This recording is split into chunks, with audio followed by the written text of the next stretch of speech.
Assalamualaikum warahmatullahi wabarakatuh. Selamat pagi. Pada pagi hari ini guna melaksanakan proyek KKNRD 77 Inwali Songo Semarang, saya mengadakan podcast dengan tema sukses berwirausaha di usia muda. Nah, kali ini kita akan mengobrol bersama rekan sekaligus mentor saya dalam budidaya jamur tiram. Nah, beliau ini adalah Mas Wahyu Rizkan Karim. Sama seperti ini BRK.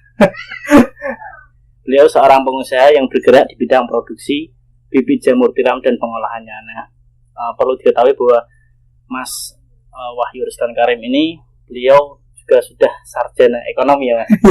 Alhamdulillah, mantap. Jadi beliau ini sekaligus berkuliah sambil melaksanakan usahanya. Nah, alhamdulillah juga sukses. Alhamdulillah. Lulus 3,5 tahun. Dengan disambi dengan kerja kerasnya beliau di bidang usaha jamur ini bisa menghasilkan banyak ya Mas. Alhamdulillah. Bisa nyukup buat kuliah sih Mas. Nanti juga saya berikan foto-foto alat-alat beliau yang baru dibeli. Yang cukup fantastis. Insyaallah. Nah, jadi gini Mas, orang mau mulai usaha itu kan takut sama modal Mas. Ya. Nah, itu ibaratnya belum ada modal. Saya tuh pernah diberitahu sama sekarang gini ya. Orang itu kalau usaha itu harus berani modal dulu. Nah, modal kita kan belum tahu untung apa ruginya nih. Nah, gimana Mas Karim? Mungkin bisa cerita dulu awalnya dulu gimana Mas? Ya, terima kasih. Terima kasih sama Mas Dikit karena udah jadikan saya sebagai hitung-hitung mentor, padahal cuma ya selingan wirausaha gitulah. Ya, terima kasih mengambil topik pada jamur ini.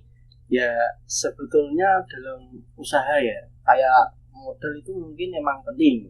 Modal emang penting. Karena kita misal mau usaha pagi, nggak ada modal ya nggak bisa jalan. Ya, cuman itu bukan faktor utama. Misal gini, kamu ada modal pasti kumpul modal ya Mas. Nah, ketika modal kumpul, kamu bingung mau usaha apa. Ya udah, penting kamu jalan ada dulu. Modal pikir lanjut lah nanti kita mau usaha apa ini bingung cari modal gimana, itu nggak bisa cariin patokan.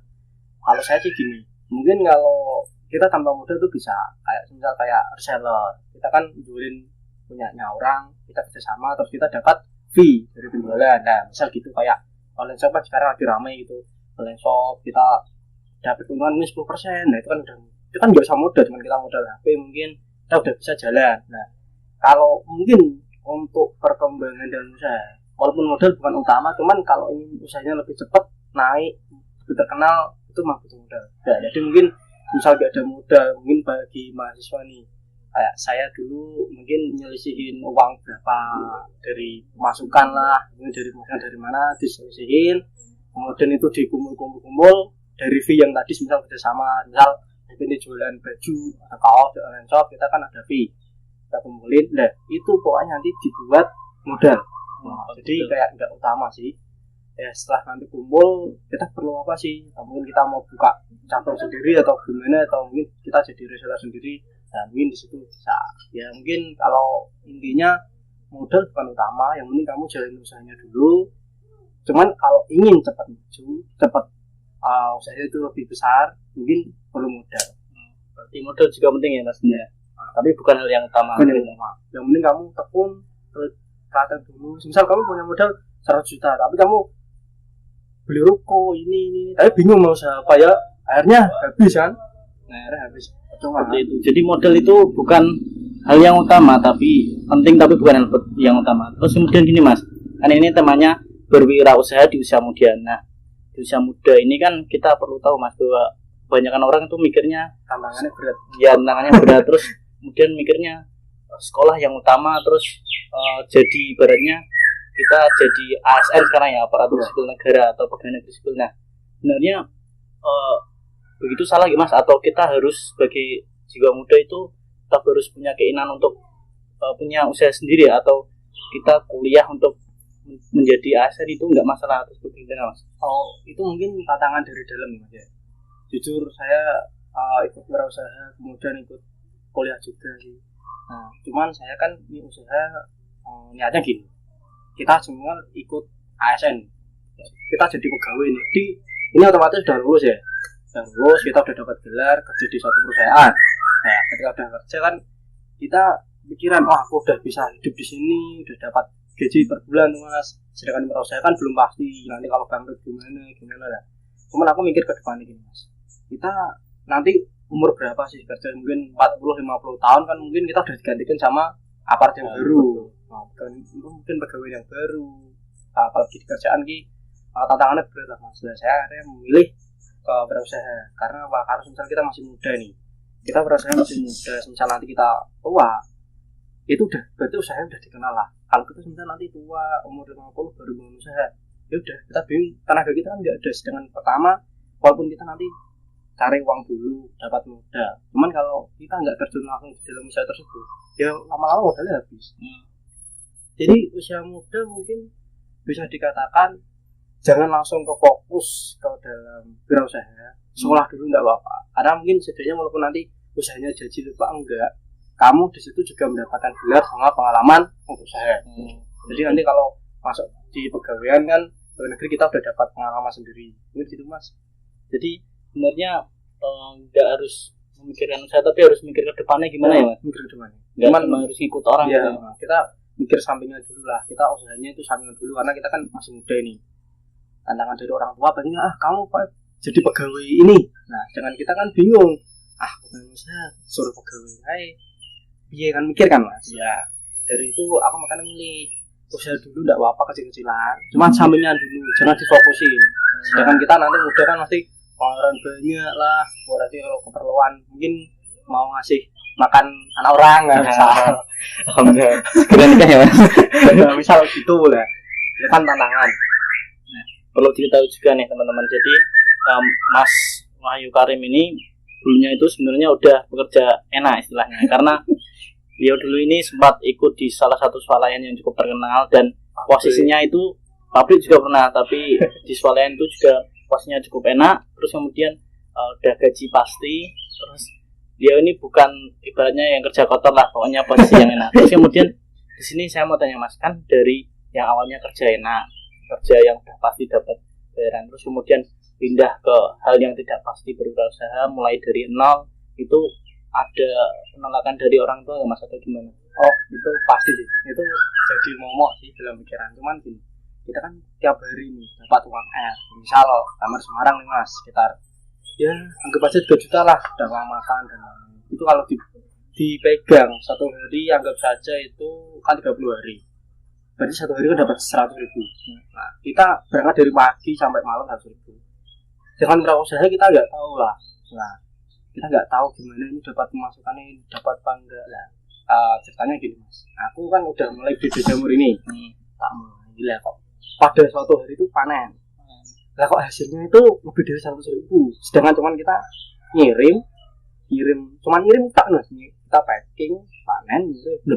Kok hasilnya hampir 150 lah. Kalau 150 tiap hari bisa gini kan otomatis 4.500.000. Nah, masa cuma sekitar per hari kamu cuma making dapat sebulan dapat 1.500.000, sama kamu dari pagi sampai sore sih kena komplain atasan saya pagi kamu harus siap, nggak kepikirin di rumah orang tua gimana, cuma dapatnya 3 juta lah.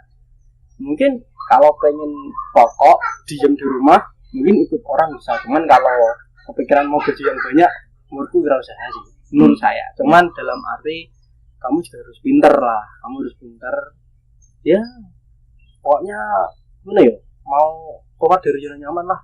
Misal kamu tiap hari duduk jadi karyawan, tiap hari duduk ngerjain ke laptop dan lain-lain, kena marah sama atasan, besok kamu jengkel nih, awan jengkel, malam bingung kah kerja kok ini, terus besok itu kena kan. Jadi keluarnya dari nyaman yo setinggi-tingginya pangkatmu. Kalau misal kamu di kerajaan orang tuh lebih baik diraja di perusahaan sendiri, punya kerajaan sendiri ya mas. Walaupun tinggi tapi tetap di kerajaan orang itu tetap bawahan ya mas. Kamu tetap karyawan, suatu saat nanti kamu tua pasti gantikan. Jadi lebih baik jadi raja di kerajaan kecil daripada jadi panglima atau mungkin jenderal di kerajaan yang besar. Mantap sekali ini. Mantap sekali teman-teman. Terus terkait yang tadi ya Mas, bagaimana tanggapan orang tuanya Mas Karim? Kan dulu awalnya dari kerja yang enak, kemudian gajinya jelas, terus pindah ke kerjaan yang ibaratnya gajinya itu ya belum tentu. Itu gimana Mas tanggapan?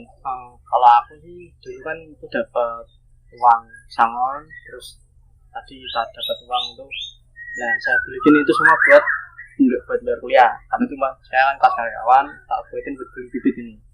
Nah, aku di situ orang tua ngomong, jambur untuk piro sih?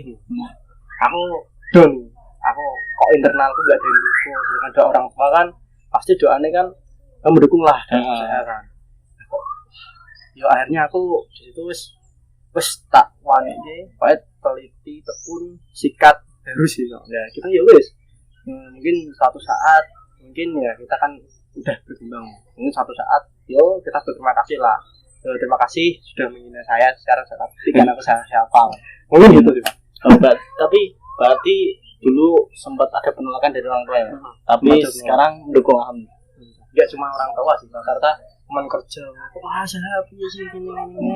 Kemana-mana kuliahmu. Ya mungkin setidaknya kita walaupun tidak berlaku di tempat kerja, setidaknya kita punya gelar di masyarakat, mengangkat orang tua gitu Pak.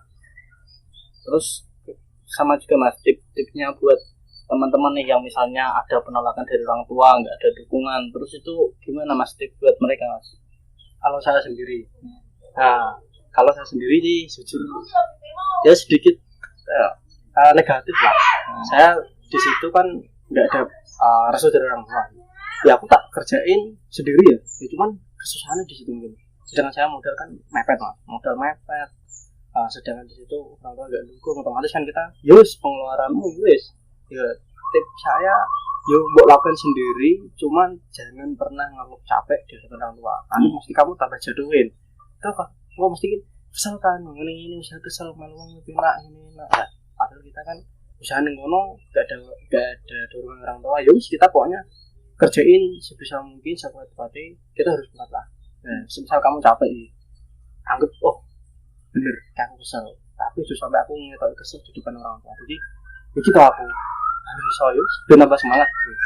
Terus yang kedua, hasil apapun sebut terima dalam usaha itu mau, kalau bisa mau lebih atau kurang kan namanya usaha kan. Iya, misal kurang nih, misal dalam tanda tangan tanda arti negatif lah, misal kita kurang dalam memasukkan, jangan sekali minta orang tua lah, karena kalau kita minta kok itu hasil dari usaha, jadi orang tua tambah tidak setuju.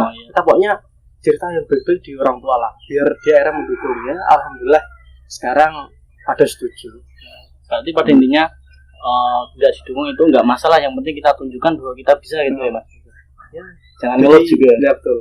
Walaupun kadang orang berjuang dari nol itu susah. Kalau saya malah dari min. Bukan nol, malah dari min ini. Dari gak ada orang. Dari min ke nol. Nah, itu susah, terus meyakinkan orang tua susah. Ya pokoknya, nah, kamu kayak puasa lah. Saya kamu harus puasa sih, tapi nanti kan suatu saat kamu nanti tuannya mungkin bercerita. Oh iya. Mantap. Terus kemudian gini ya Mas ya. Mungkin ada pesan motivasi buat teman-teman di rumah itu untuk punya tekad kuat usaha, itu pesan-pesan dari Mas Karim itu gimana? Mungkin untuk kalau saya sih nggak ada kayak tekad kayak itu. Pokoknya kalau kamu ingin enak di masa tua, ya pokoknya kamu kerja keras di masa muda. Soalnya ya nggak ada yang instan sih. Mie rebus, mie instan, godok, sebut komor. Walaupun namanya instan ya. Namanya instan. Walaupun langsung dimakan satu enak. Kalau aku sih anggapnya itu ini. Aku di usaha ini kerja keras, cerdas, ikhlas. Mungkin itu di etos kerja Islam lah. Ya betul. Kalau kita kerja keras, ya udah rezekinya ya pas. Ya. Nah tuh. Kalau kita cerdas, insya Allah rezekinya lebih luas. Insya Allah ya karena kita kan ikhlas, kita kasih amal dan lain kan dapat pahala kembali kan. Kemudian terakhir ikhlas. Kalau kita kerja ikhlas, insya Allah itu rezekinya tak terbatas. Nikmat juga ya Mas ikhlas ya. Alhamdulillah. Ya walaupun dikit-dikit ya setidaknya kan kita di sini kayak waktu lah daripada yang kerja. Mungkin kalau aku kerja nih, mungkin di sini nggak bisa nemenin Mas Bibit. Masih di sini saya jam segini kerja. Saya nggak jadi pembudidaya dong, mentalnya nggak ada. Bulan kayaknya di waktu sih, soalnya kan kayak uang itu bisa dicari. Kalau waktu kumpul orang tua, udah keluarga kan jarang. Kalau kayak aku ikut orang terus ya jam segini mungkin di rumah dia kerja. Besok kasihan istrinya ya Mas. Nah jadi seperti itu, pada intinya usaha itu ya harus dimulai bukan cuma angan-angan ya Mas. Langsung dilakukan. Langsung dilakukan terjun. Mungkin kalau usaha ini berat, cobalah kamu langsung terjun, kamu lakukan. Misalnya nanti di tengahan ya berat, kamu ada ke belakang lah. Aku kok bisa sejauh ini, bisa aku menyerah. Nah, pokoknya berat dalam usaha ini hanya di pikiran. Ketika kamu jalani, insya Allah lah lancar. Ya cuman doa jangan sampai lepas, harus tetap ikuti doa usaha. Jadi berat usaha itu cuma di pikiran. Kalau udah dijalani ya nanti enak, mengalir aja gitu. Nah, pokoknya hanya ikan mati yang mengikuti arus air. Nah, masa ikuti arusnya, ya udah ya wes gitu tok. Iya. Lo ikan ini sing hidup ya. Lawan arus kok, Masa manusia lebih kok ikan. Lo mantap sekali. Terus itu ya Mas ya. Jadi kalau kurang lebih seperti itu untuk podcast kali ini. Terus buat teman-teman nih yang kepo mau tahu caranya belajar budidaya jamur seperti apa, pengelolaannya seperti apa, boleh datang langsung ke rumahnya Mas Karim. Jadi ini bertempat di mana Mas? Di Dukuh Bengkol Rawasari. Nah, terus mungkin untuk desa di Rawasari di Kecamatan Tembalang. Lebih tepatnya di sekitar bawah Pindah di desa lah, masih di desa. Asri tempatnya enak pokoknya. Terus juga kalian boleh di sini tuh belajar apa aja dikasih tahu, mantap pokoknya. Terus juga yang mau mulai belajar budidaya jamur bisa di sini juga buat bibit. Terus juga ada pelatihan ya Mas. Nanti saya share apa aja yang di sini bisa saya tulis di deskripsi. Nah terus ada mungkin kata-kata penutup apa Mas? Kata-kata penutup jangan ketika kita ingin meraih mimpi kita harus bekerja keras. Jangan membiarkan kita bekerja di bawah orang lain dan membiarkan mimpi itu hilang dari kita. Ya, mantap sekali. Tetap lakuin kerja keraslah terhadap mimpimu. Jangan sampai kamu kerja keras di bawah tunjuk orang lain. Tetap jadi bos ya Mas, ada mental jadi bos. Jadi bos tersendiri lebih enak. Terima kasih Pak Dos. Semoga bermanfaat buat teman-teman. Terus juga teman-teman juga semoga segera dapat hidayah atau semangat untuk mulai berwirausaha seperti Mas Karim. Amin. Jadi terima kasih. Sekian. Wassalamualaikum warahmatullahi wabarakatuh. Waalaikumsalam.